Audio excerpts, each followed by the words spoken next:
தெரிவித்துக் கொள்கிறேன்.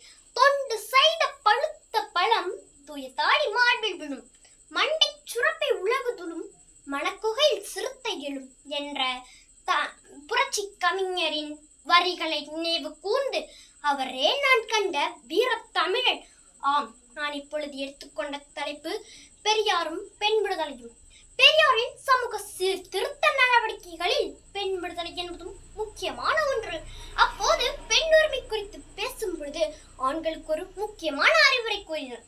ஆண்களே, நீங்கள் பெண் உரிமை பற்றி சிந்திக்கும் போது உங்கள் மனைவிமார்களை நினைத்துக் கொண்டு யோசிக்காதீர்கள். உங்கள் மகளை நினைத்துக் கொண்டு யோசிங்கள், உங்கள் தாயை நினைத்துக் கொண்டு யோசிங்கள், உங்கள் தங்கையை நினைத்துக் கொண்டு யோசிங்கள். பிறகு அந்த பெண் உரிமையின் தத்துவம் என்ன, அவசியம் என்ன என்பது உங்களுக்கு தெளிவாக தெரியும் என்று தெளிவுபடுத்துகிறார் பெரியார். அவரின் பிறந்த நாளில் அவரை பற்றி பேசுவதில் பெருமகிழ்ச்சி அடைகிறேன். நன்றி, வணக்கம்.